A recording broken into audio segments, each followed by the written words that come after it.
Hey everybody, this is Paul and we got some more cuttings, so super stoked. Shout out to Ty from Spicy Exotics.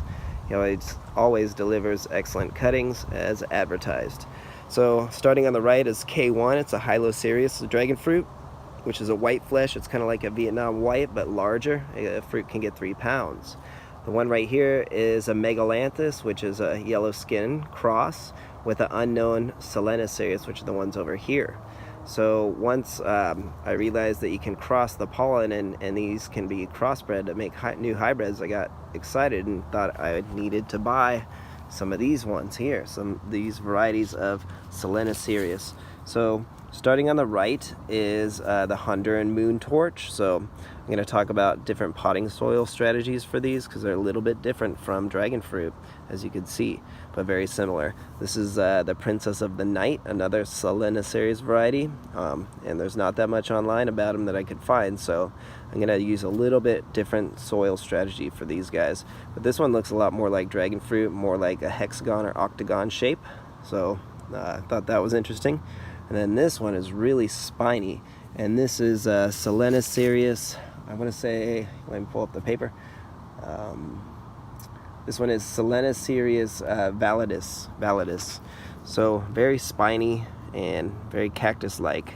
So it seems like I'm gonna have to do something a little bit different with these guys to have them in optimal conditions to grow and sprout roots. But from what I hear, they're epiphytic, they're epiphytes, cacti, and they will do fine with well-drained soil. Now another one, this is Midnight Lady Apple Cactus. I think that's the best, closest thing I could find. We'll see once it fruits.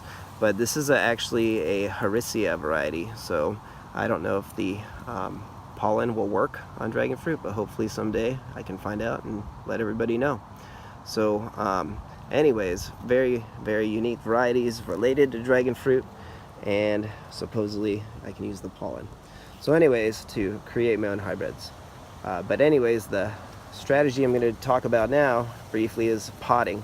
So I got Home Depot, these kind of cheesy, I hate to say it, they're kind of cheesy, sorry Home Depot, but they're kind of like cheesy painted pots, but they are hanging pots, so I want to hang these up to promote root growth. And to mix the soil a little bit different here, I'm going to cut it with some extra perlite, well, Happy Frog of course, and then I'm going to cut it with extra perlite and extra vermiculite. So I'm going to mix a ratio, probably an extra, like maybe 10% perlite, 15%, and maybe 3 to 5% vermiculite added to this potting soil. So I'm going to mix it up in this big 20-gallon pot, and I'll show you what it looks like once I have them hanging in my location that I choose. All right, there you go. There's the ratio I'm choosing.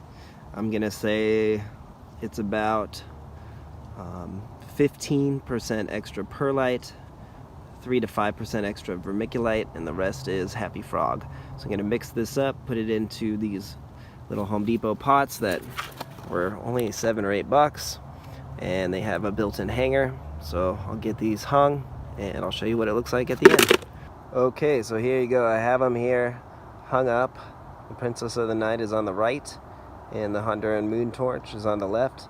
And I have them hanging up in a trellis here for our dragon fruit.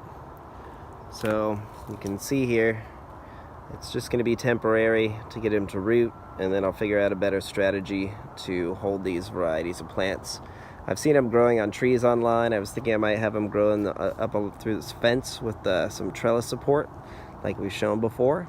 But I need some time to research these guys some more, especially this Honduran Moon Torch, because what I saw online, sorry about the lighting, is that it kind of grew in trees. I saw a lot of pictures of it growing up in palm trees up high and hanging up kind of under a Canary Island date palm. So this thing's gonna kind of get really long and crazy, so I'm gonna figure out a better strategy for it, maybe put it up high and let it hang down, kind of, we'll see.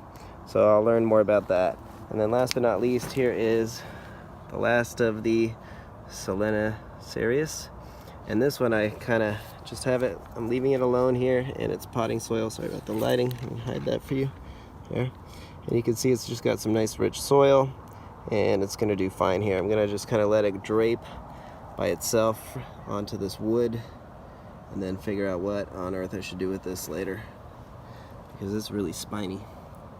So if you know or have these plants and have a good strategy for us to use to trellis them, I'd like to know, but we'll get them to root at least, and we'll go from there. All right, give us a like and a subscribe. Have a wonderful day. Take care.